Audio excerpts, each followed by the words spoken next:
welcome to HeadKick Audio episode number 64. We're getting up there, guys. Alright, in the intro, if you are on the YouTube, then you're hearing By the Gods.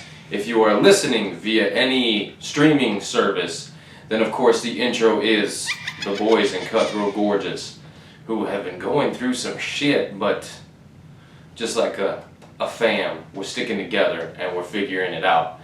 Okay? And then in the outro, as always, it is the homies in By the Gods. So, like I said, wherever you watch, wherever you listen, you're hearing one of the two. Now, of course, you gotta check out the sponsors at HKA_USA or _USA. Single is Twitter, double is Instagram. Peep these guys out. Again, if you want custom gear, you can order at HKAUSA.com using my promo code HKA Audio, or you can contact me directly and we'll get it all figured out. So on today's show, we got a lot of shit going on. 2 Bellator cards, an LFA, and a UFC card. So Bellator 247 in Europe 9, okay, LFA 92, and then of course UFC Fight Island number 4, I believe.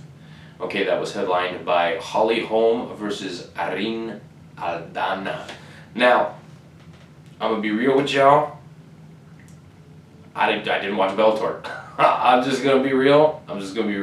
So again, we're just gonna go through results, much like we did the last time Bellator aired, or made its presence on one of my episodes. Unfortunately, I didn't know where to watch. I mean, if I wanted to find out, I could have, but I'm also a busy man. I worked all fucking weekend. It's just, Bellator just made it difficult again.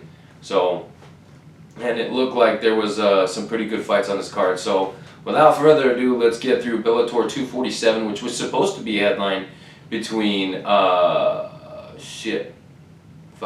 Daly, there you go, versus Derek Anderson at welterweight, and something happened with Paul Daly's weight cut, and he ended up in the hospital. So that main event was scratched, whatever, and then Denise Kielholtz versus Kate Jackson became your new main event. Okay, it was a short one, so we'll go ahead and start from the bottom to the top. And like I said, we're just going to go through results according to the website I use. Monika Tochlikova defeated Jade Duran via Scorpion Crunch. I saw the highlight. It looked weird. I've never seen that before. It was in about tree fitty of round number 2. Blaine O'Driscoll defeated Salah Elkis via submission, a rear naked choke in the first round. Lee Chadwick defeated Ederson Christian Macedo via arm triangle choke in round number 2. Konstantin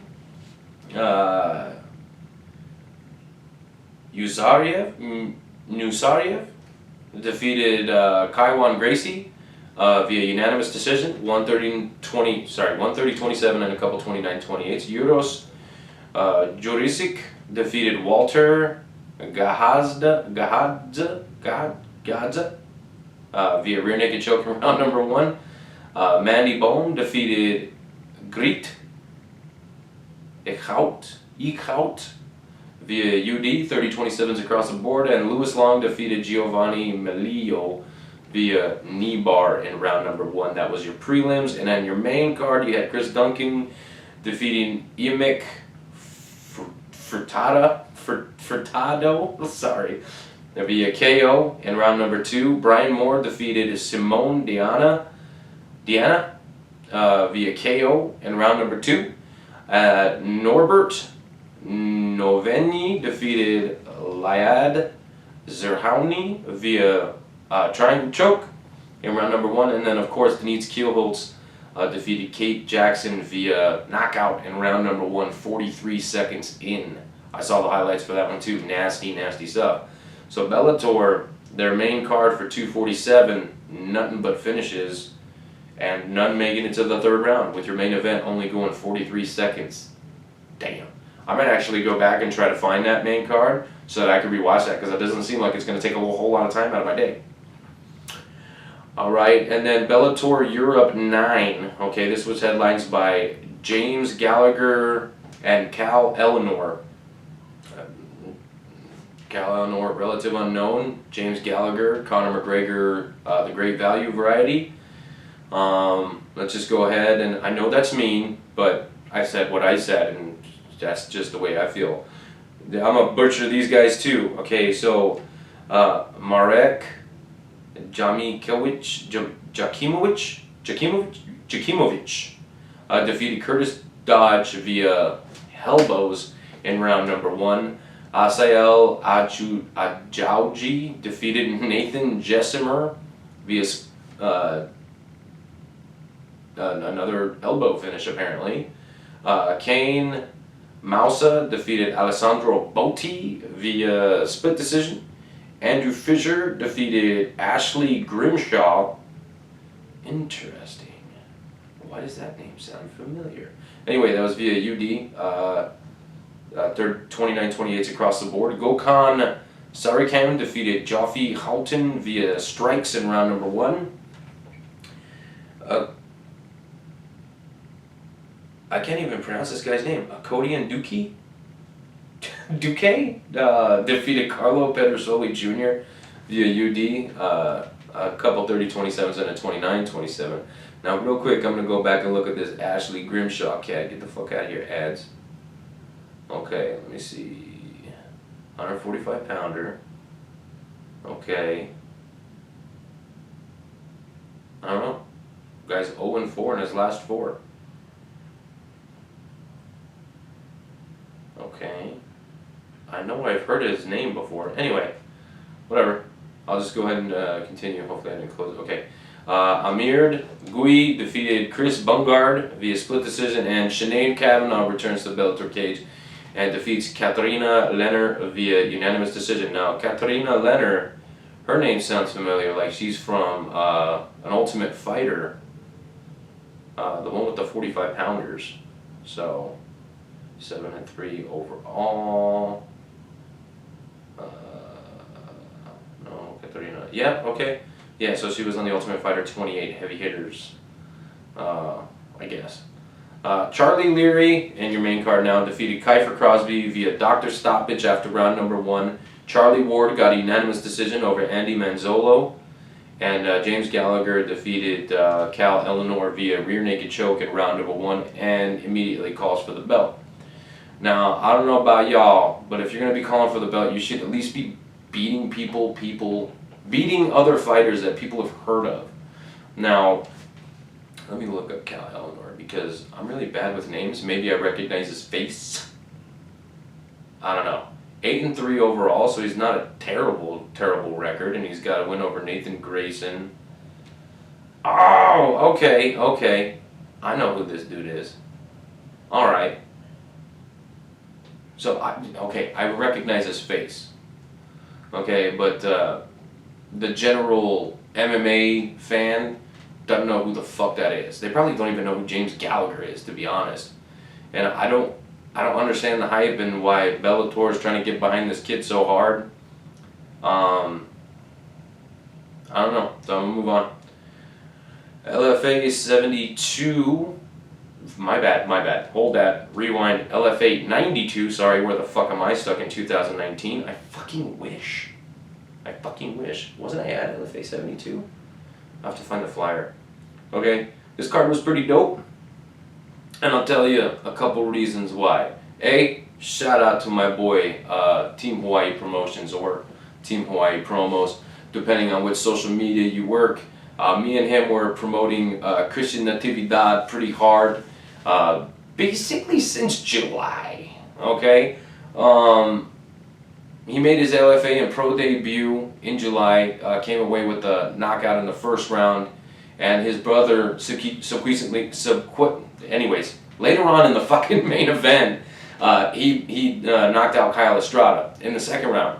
And right after the event, I wrote an article about him, the only article I've ever written and the first one I've ever written. We'll see if I can get to another one here in the near future, hopefully. Anyway, fingers crossed. Sorry, Steve. But I wrote an article about these guys, and then Kevin gets signed to the UFC, and Christian gets another fight with LFA, his second pro fight in as many months, it seems like. And anyway, so we've been putting in work promoting these guys, especially the Hawaii guys for my buddy Team Hawaii Promos. So he had a few guys on here that I was also, trying to help push here. So anyways, my dude Christian Natividad, okay, and check it out, I interviewed him before the fight, and unfortunately we ran out of time, and I'm gonna have him on again because I still have questions that I wanted to ask him.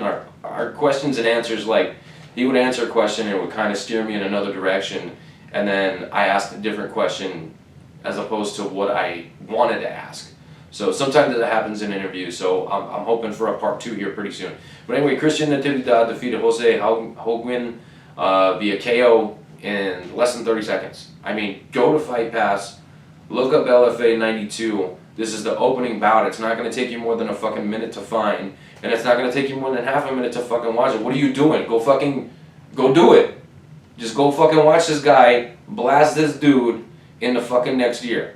Which, if he's already in next year, he's probably having a great time because 2020 sucks. Sparks. I can't even fucking talk. Anyway, I also found out today that Eddie Van Halen passed away. A fucking musical legend. I mean, he really paved the way for a lot of musicians today. So I'm probably gonna fucking put something on my screen, or maybe like after the show a little something. I don't know. I'm gonna do something because I'm a musician and that they did tell me shit. But anyway, so Christian Natividad, go to fucking UFC Fight Pass and watch that goddamn fight, because it's a fucking banger. It's him banging the other dude to sleep. That sounded bad. That sounded bad. That's not what I meant. He knocked the dude out with his fist on the dude's face. How about that? Does that sound better? It sounds better. Anyway, so like I said, this kid is on fire. He says he's not in a hurry, but what the fuck, man? You're starching dudes in the fucking first round.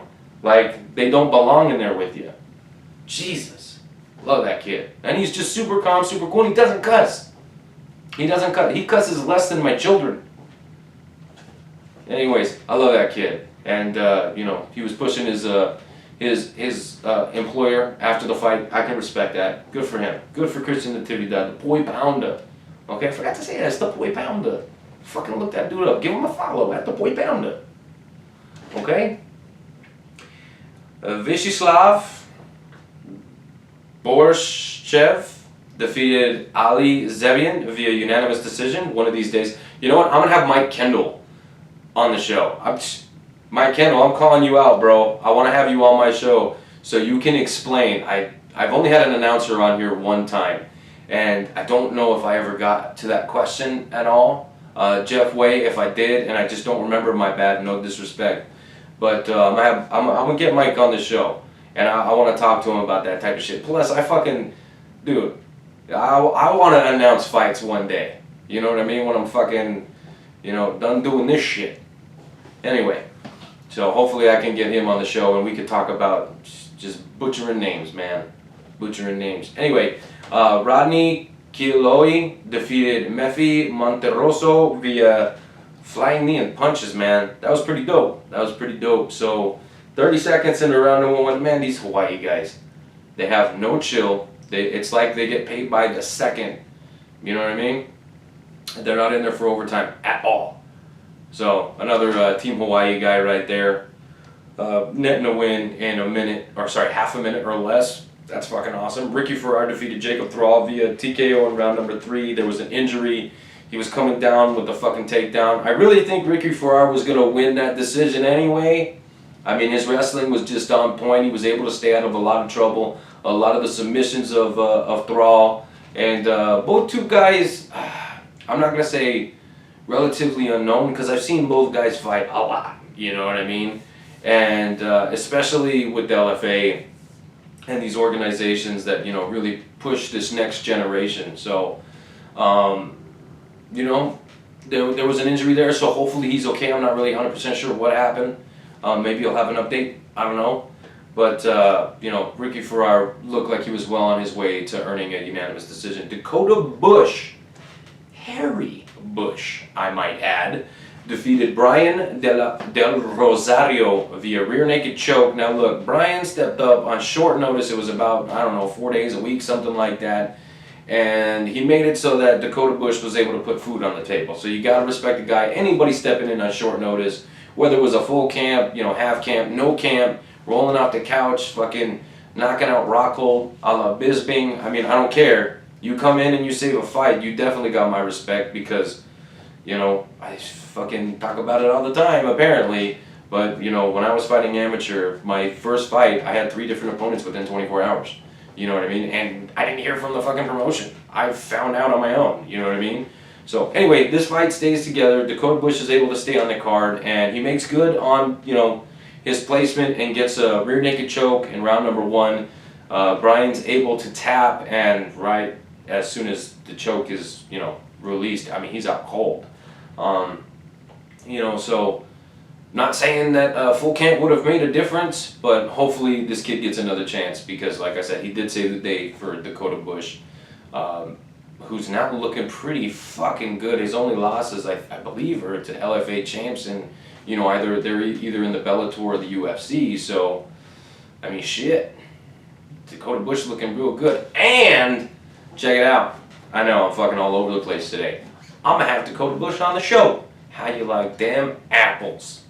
I reached out to him. Well, actually, we have been talking here for quite a while, and trying to work out times to get an interview, locked in. But with the whole COVID thing, a lot of fighters just, they weren't sure, and some of them just didn't respond altogether. Some of them big brothered me, and then they got knocked out in their next fight.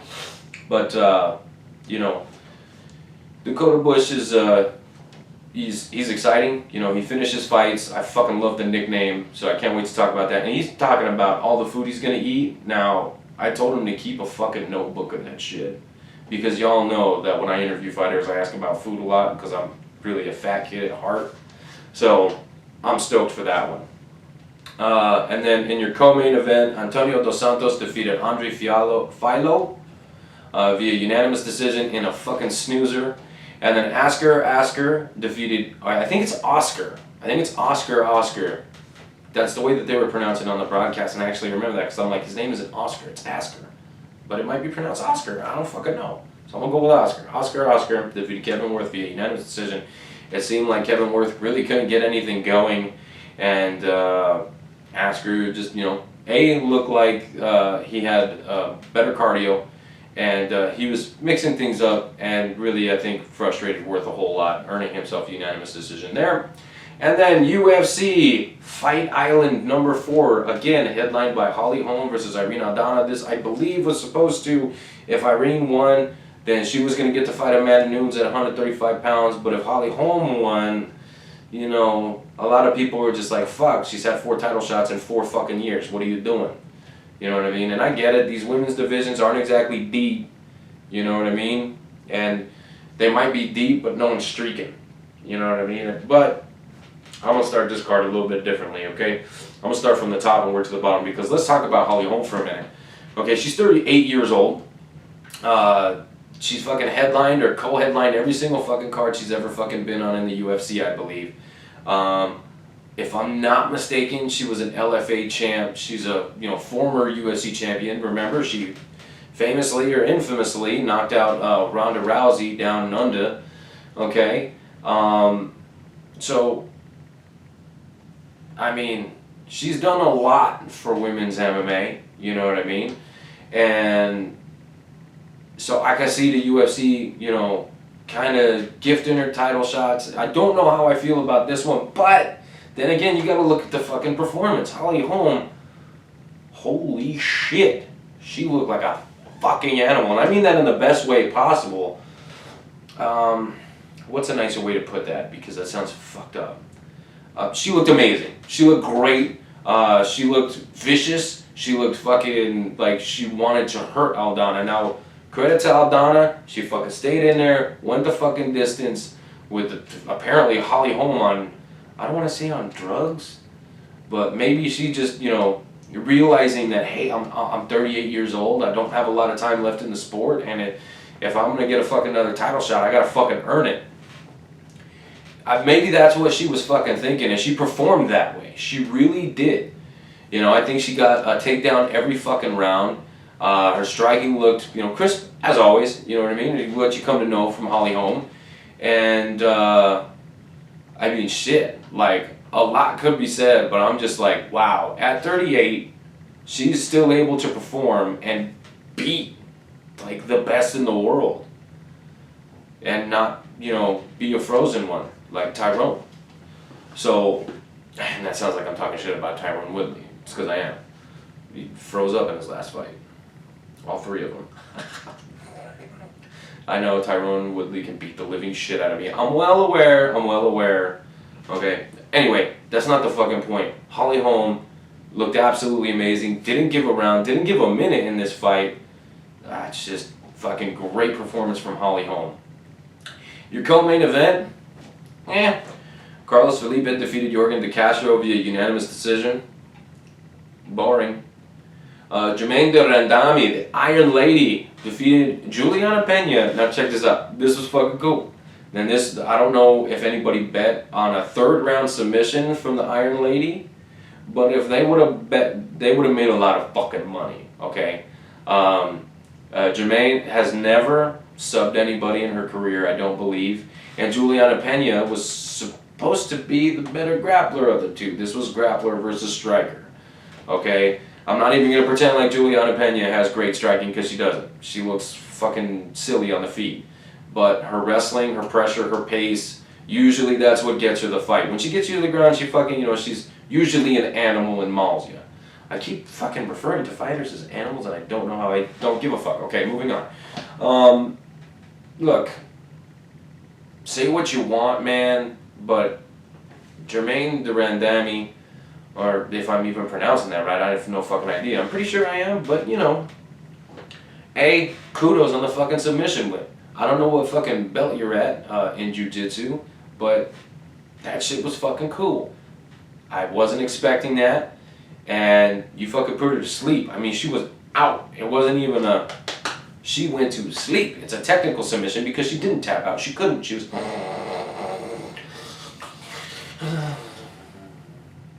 You know what I mean? She was fucking taking a nap.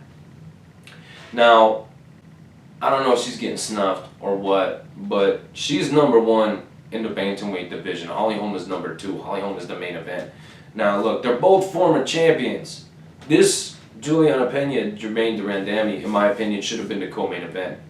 At least. You know what I mean? This could have headlined a fucking, you know, fight night or whatever. You know what I mean? I wouldn't have had a problem with that.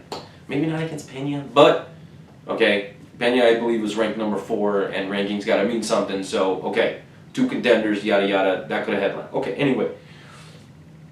I just, you know what I mean? Like, I don't feel that she gets the respect that she deserves, but also she's very outspoken, and I think that kind of hurts her on the back end, you know what I mean? So maybe the UFC isn't ready to embrace her to her full promoting potential, right? Because she is very outspoken. She doesn't bite her tongue. If she's going to fucking say something, she's going to say something. And I think a lot of us, you know, viewers can respect that, okay? But we don't forget all the fouls against Holly Holm. I'm not saying that I was going to fucking win or lose the fight, whatever. Just, we don't forget the fouls. We don't forget the fouls. But there was no fouls here, except for Pena going to sleep. That was foul. Kyler Phillips defeated Cameron Else on short notice. Thank you, Else, for stepping in. Look, Kyler, the Matrix. This boy. This boy is something special. And not because he trains out of Arizona over at the MMA lab. No, not because of that. The way the guy fucking carries himself, the way the guy fights, the way the guy talks. This guy is something special. He got a TKO in round number 2. Looked absolutely phenomenal. Can't wait to see that dude again. Stefan Struve's mini-me, okay? Dusko Todorovic defeated Daquan Townsend via strikes in round number 2. Stoppage was, I don't want to say, it was borderline questionable. I think that's the perfect way to put it, right? Because could Townsend have taken a couple more? Sure. Should he have? No, not necessarily. I think maybe the right call was made here, and if you feel that he could have taken a couple more, I'm not going to disagree with you, okay? Because it's not like he was getting fucking his brains, bashed in, but he was taking a pretty good beat, and this Dusko kid is pretty fucking solid. And at middleweight, he is a little bit undersized, at least compared to the Townsend. Townsend's a very, very big middleweight. But that being said, Mini Struve, I'd love to see this dude fight again. He's a savage. He's a savage, and he gets the win in round number 2. In your prelim main event, see, because that opened your main card, because we're going backwards on this one. How you fucking like that? Pay attention. Carlos, the natural-born killer Condit, defeated Court the Crusher, I believe is his nickname, McGee.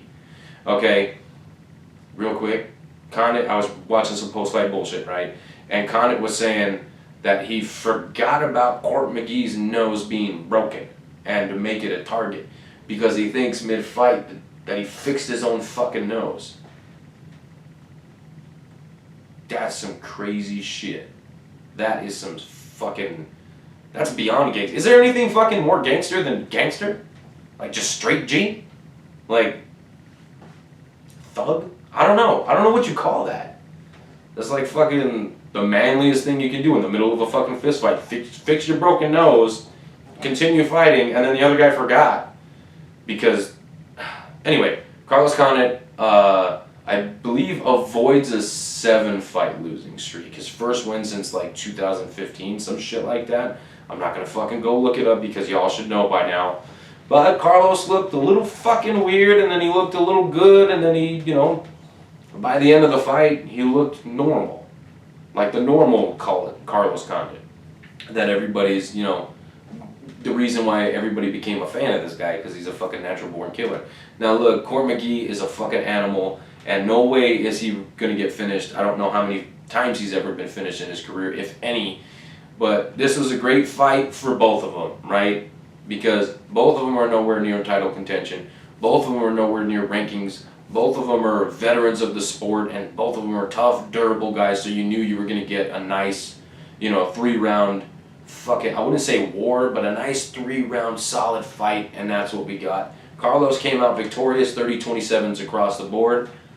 The fight was close, but, not that close. I think 30-27 is probably, probably good there. And then Josh Colibao defeated Charles Jourdain via...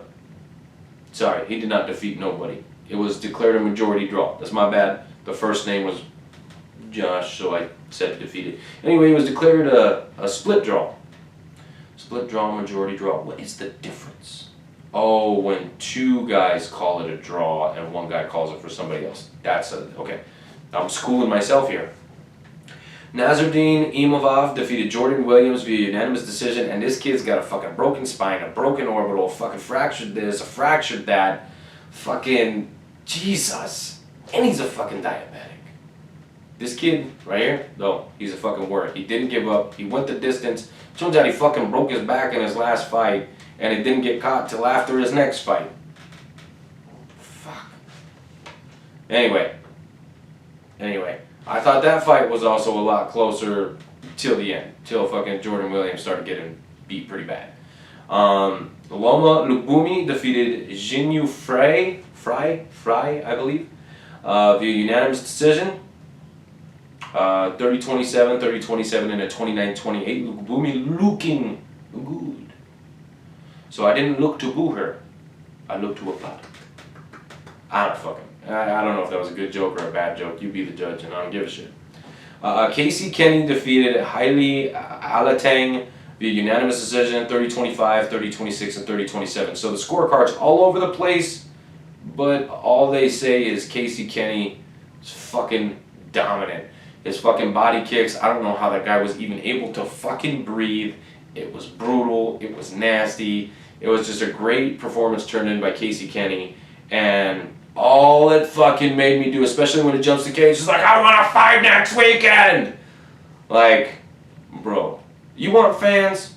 That's how you get fans. You whoop some dude's ass, you jump the fucking cage, you walk right up to the boss and say, fucking give me another one next week. That's how you get fans. That's how you get fans. I was already a fan. You know what I mean? I was already a fan of the guy. But His dog just went. Absolutely dominant performance. Loved it.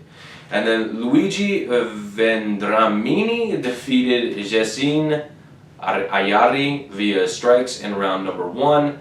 Okay, and then real quick, let me see if I can find the bonuses because I wanted to talk about that real quick. Your bonuses, I believe, were Luigi. Luigi got a bonus. I think Jermaine got a bonus. I'm trying to see. What is this? What are you doing? Excuse me. No, I don't want. No, what are you doing? No, I don't want you. Sorry, my computer's freaking out. Okay, so let's see. Bonus. B-O-N. Not bonus. B-U-M. Bonus. Well, at least it's not as bad as that time that I called a fighter COVID. I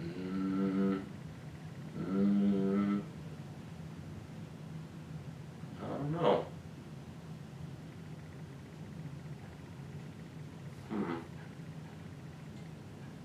Okay, I'm not seeing it here on this site, which is weird because usually like they'll put it up.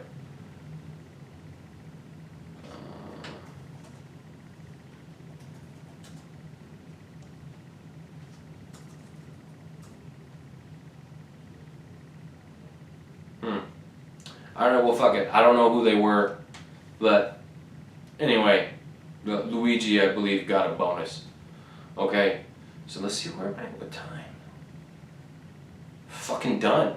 All right. Anyways, that was fucking perfect timing. Like, that's the show. That's the fucking show. So congratulations to all the winners this weekend. Chin up to all the losers and the one draw in there. I don't know. I'm really looking forward to this weekend. I believe is Sanhagen Moraes. I believe that's this weekend, so I'm really looking forward to that. And then we're just a couple weeks away, I believe, from Gaethje Khabib. So what I'm going to do is I'm going to reach out to some of my buddies and see if we can't put a show together just to fucking talk about that one fight. There's a lot to talk about. Okay, so again, check out Cutthroat Gorgeous at CTG _ something. At HK USA with an underscore in there or 2 underscores for IG. And then of course look at this bink right there. Wait, hold on, right there. Alright. Check out my boy Combat Sports with Rhino and my girl Dre. Excuse me. I didn't even have a fucking drink. How crazy is that? I didn't have anything to drink. Anyway, so fucking check out all these fucking people, man. They're all fucking cool people. You know, they're helping grow my show by supporting me, so I'm going to do everything I can to support them, and then the sponsor. Now look, upcoming on interviews, like I said, Dakota Harry Bush, I'm going to interview him on Thursday. Okay, True Gigax, my bad, bro. My bad, but I was at the shop all day getting my car fucking work done, and it literally took from 9 to 5. I'm sorry. I'll fucking reschedule with him. Today I'm going to post, well, this will be yesterday now, because I'm posting my T interview, because I didn't get to it today because I was stuck at the shop. And then I've got Tara the Tiny Terror graph coming up. And then I've got other interviews scheduled throughout the rest of the week. I will fucking keep you guys posted. But until next time!